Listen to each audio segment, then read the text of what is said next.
Et salut tout le monde, ici Passion Carspotting. Aujourd'hui on se retrouve pour une toute nouvelle vidéo. Là ça va être les vidéos de Carspotting de Paris.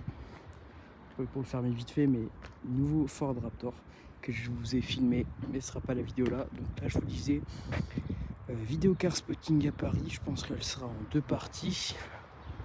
Mais voilà, j'ai vu des très belles choses. Et je vous laisse découvrir toutes les petites trouvailles que j'ai pu voir dans la capitale. Voilà, bon visionnage. Bon, bah là il y a une Jaguar type E et là je pense qu'il y a une Porsche 911 et là une magnifique Bentley Continental, magnifique,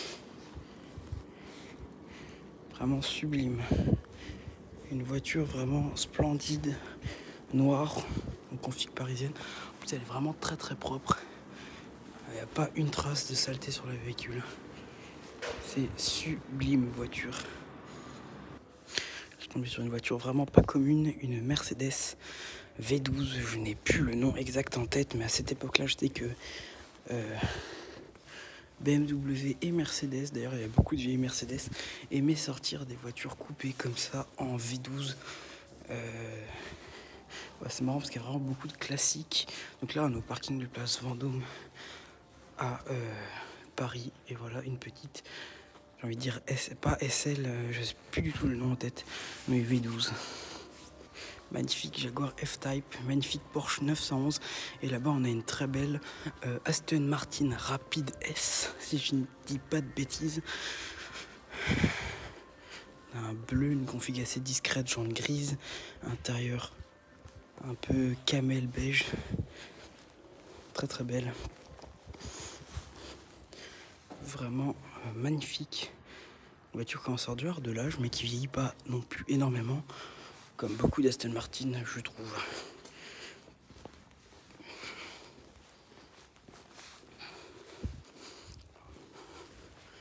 Voilà, elle est vraiment magnifique cette voiture. Porsche 911 et ça c'est une Ferrari 566 je crois. Sous la bâche. Bon, là je suis tombé sur une petite pagode, je dirais, petite 911. Pas une 356 mais génération après. On a une petite Triumph, là-bas une petite Porsche. Petite Testarossa, doublée Testarossa. Celle-là, c'est une deuxième génération, puisque elle a 2 rétroviseurs, mais un écrou central. Config rouge, bon, les voitures prennent la poussière, malheureusement. Malheureusement, les gens s'amusent à écrire dessus. Je trouve ça vraiment dommage. C'est pour ça qu'on a des parkings qui deviennent privés comme ça. Mais voilà, Testarossa, on a à l'arrière large, énervé. Je vais essayer de mettre le grand angle pour que vous puissiez voir un maximum. Voilà, la largeur de cette voiture. Les écrous centraux comme ça, je vais remettre en normal. Donc celle-là, c'est la deuxième génération de Testarossa. Et d'ailleurs, ce qui est marrant, c'est qu'on a la première génération juste là. La différence entre les deux esthétiquement, c'est les rétroviseurs. Un qui est un seul rétroviseur, mais en haut comme ça. Écrous centraux également. Et en fait, il y a 3 générations. La troisième génération, c'est la même que là-bas, mais elle n'a pas les écrous centraux. Et donc ça, c'est la plus rare. Je sais plus le nom exact, c'est la Testarossa mono, je sais plus quoi c'est un nom en italien.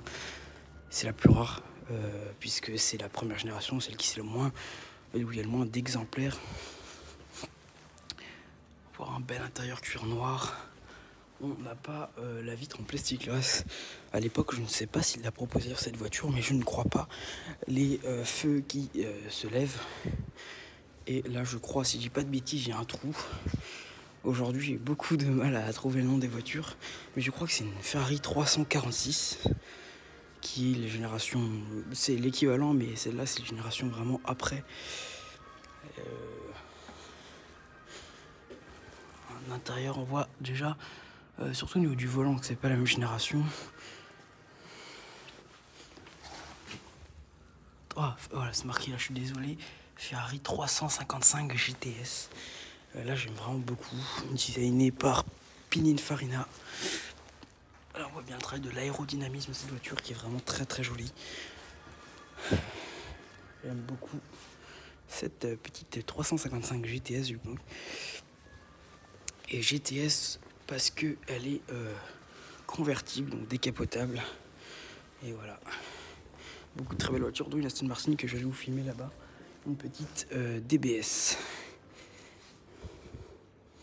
Voilà, sur ce petit trio de Ferrari, je suis très content de voir.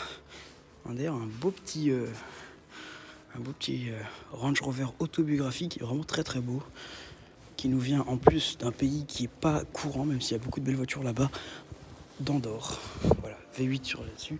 Et donc je continue sur cette belle DBS que je confonds souvent avec la DB9, mais la DBS est plus récente. Et pareil, elle est magnifique. Un intérieur noir, un noir clair. Mais vraiment, elle est magnifique. Ça, c'est vraiment une voiture. Aston Martin, c'est une voiture de sport, mais surtout, je trouve que c'est pas plus classe que Aston Martin. Vraiment, c'est vraiment sublime. Je suis très content de tomber sur cette petite voiture. Je suis à Paris, je filme beaucoup de choses. Mais malheureusement, en ville, il n'y a pas beaucoup le temps de vous filmer le peu de choses de voitures que je vois. Puisque je travaille et que là, j'ai une demi-journée de repos. J'essaye de spotter ce que je peux. Mais malheureusement, j'ai pas trop le temps de tout vous filmer et de vous expliquer tout ce que je vois. Mais ce parking, vraiment, il rattrape un peu le temps perdu à Paris sans spotter. Voilà, celle-là, je suis pas capable de vous dire. À chaque fois, j'ai l'impression que c'est des GT3 Touring. Mais là, je suis vraiment pas sûr. C'est une 911, ça c'est sûr, mais 991, j'ai l'impression là-dessus. Voilà. Parlant de 911, là on a une belle 992, dernière génération, en Carrera 4S. Mais je suis étonné de voir ces voitures isolées. Moi j'aurais peur qu'on m'abîme la voiture. Surtout quand on voit que les Ferrari, il y a du monde qui écrivait dessus. Là, cette attitude déplorable que je comprendrai jamais. Mais je suis étonné de voir des voitures isolées comme ça, toutes seules. Mais bon, il y a de quoi faire des magnifiques photos et ça c'est vraiment super cool. Là-dessous on a une très très belle RS6 que je ne peux pas voir, même si beaucoup s'amusent à débâcher les voitures. C'est un truc pareil, je ne comprendrai pas, mais config incroyable. Grise, genre grise, dommage qu'elle est bâchée parce que celle-là j'aimerais vraiment bien la voir. Magnifique, magnifique config. Et je vais essayer de vous filmer du coup vite fait les peu de voitures que je peux voir débâcher. Il y a comme vous le savez peut-être, place Vendôme. Il y a une conciergerie de voitures avec des voitures de fous furieux. Malheureusement, ça je le respecte, c'est un lieu privé, je pourrais rentrer, forcer et braver l'interdit pour filmer les voitures. Moi je ne le ferai pas, question de respect, puis tout simplement de respecter les règles.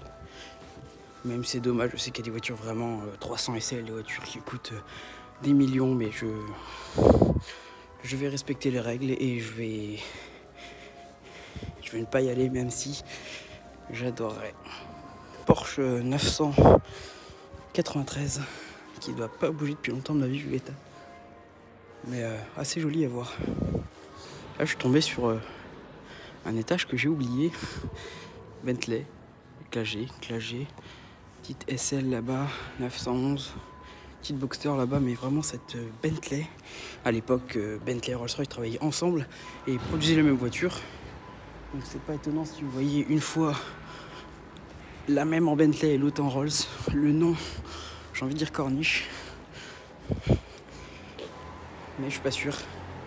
Des pneus flancs blancs, des jantes en chrome et un intérieur boiserie. Un volant sublime, magnifique. Waouh. Waouh, waouh, waouh, waouh. Waouh, je suis sublimé. Et c'est marrant parce que je filmais une Bentley et j'en vois une autre. Une petite Bentley Continental blanche, jante alu, grise, intérieur noir, des configs assez simples globalement qu'on peut voir. Malheureusement à chaque fois c'est soit l'arrière soit l'avant que je n'arrive pas à filmer puisqu'elles sont très mal garées, mais au moins je vois des belles voitures, c'est le principal. Après je vais vous filmer tout de suite les magnifiques Clash G. Pas froid aux yeux en emmenant un Clash dans un garage comme ça. Quand on voit le haut qui est pratiquement en même hauteur que le toit. Très beau celui-là, bien plus agressif. Noir, jante noir, classique.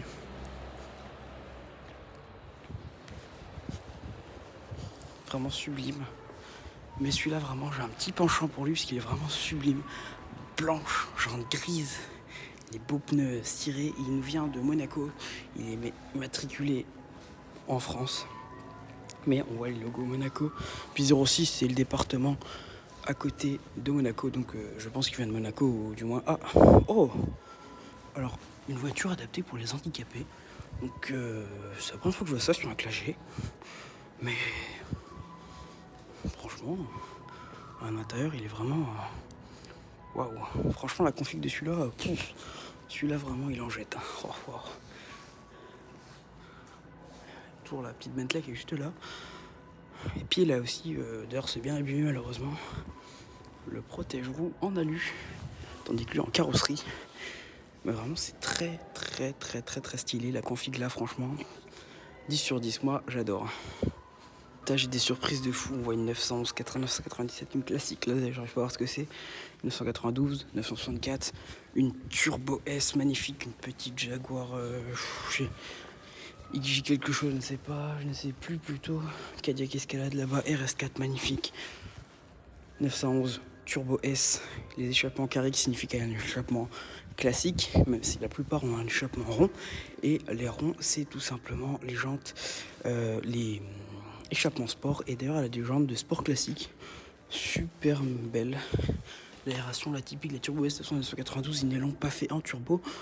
Ouh, j'avais pas vu la 964, c'est une turbo. Alors là, ça devient d'une voiture un peu plus classique à une voiture vraiment rare. Mais Turbo S comme ça, 992, c'est une œuvre d'art. C'est des voitures qui ne sont pas immatriculées. Alors honnêtement, je ne sais pas pourquoi. C'est des voitures qui peuvent rouler, je ne sais pas du tout. Mais vraiment, waouh, sublime. Et après, je vais vous faire le tour. Je profite, je coupe parce que je fais des petites photos. Par contre, la RS4 grise, jaune grise, je vais vous la filmer parce qu'elle est incroyable. On quitte celle-là pour aller voir une autre Porsche, parce que c'est pas mal les Porsche. Et puis, c'est pas du tout une turbo, je me suis fait avoir par le béquet. Donc, on a une voiture plus ou moins rare. Petite 992. Très sympa. Assez jolie. Un petit Cayenne. Une petite RS4 qui n'est pas si petite que ça, qui est incroyable. D'ailleurs, ce qui est marrant, c'est que je vous ai dit qu'il y avait une petite Porsche 997. J'ai pas vu la petite Triumph juste à côté, qui était cachée. La config, pareil. Config de cette RS4. Incroyable, magnifique. Ça, pareil, je sais pas trop ce que c'est. Une Porsche, c'est sûr, et ce serait une 993, vu la forme. Wow, par contre, elle a tapé malheureusement derrière. Mais pas. Cette config, grise, jaune grise. Intérieur noir classique. Des voitures plus ou moins assez discrètes. Je suis étonné de voir beaucoup de voitures sans plaque, mais waouh! La config de celle-là, moi j'adore. 997, Triomphe, ça je vais aller voir ce que c'est après, mais ça a l'air d'être une anglaise. Mais là, waouh! J'aime vraiment beaucoup. Je continue, 997 Carrera 4S.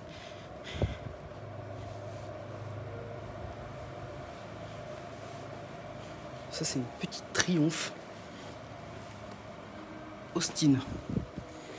Oh, je confonds tout. Les classiques, c'est vraiment pas mon fort. Et donc ça, c'est une Volvo. Assez marrant, assez...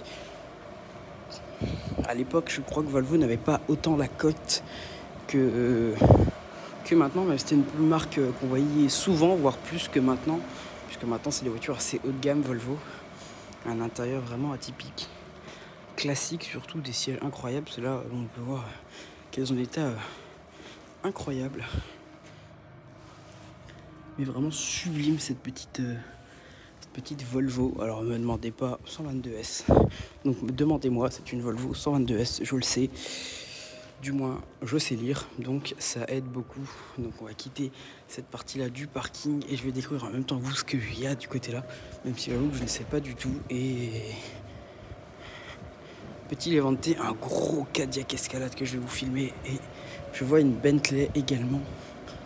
Et voilà. Belle Bentley Continental que je ne vais pas vous filmer parce qu'on en a vu beaucoup maintenant. Je vous ai filmé la blanche tout à l'heure. Un énorme Cadillac Escalade qui est vraiment beau. Voilà, on voit encore, je crois que c'est une Alfa Romeo Spider. petite Porsche 993. Une Smart avec une très belle couleur, une belle petite Abarth. Là-dessus, on a une voiture que je ne sais pas du tout ce que c'est. Ah, je vois un logo qui m'est familier. Encore une Rapide S. Une Aston Martin Rapide S, encore une.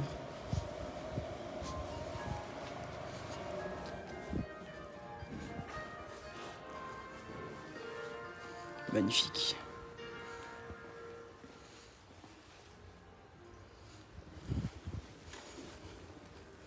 Je peux vous dire qu'on a une sacrée dinguerie sous la bâche. Mais on peut pas savoir ce que c'est malheureusement. Une Alpina. Série 5, j'ai l'impression. Donc Alpina B5. Bon, on peut pas voir ce que c'est plus en détail.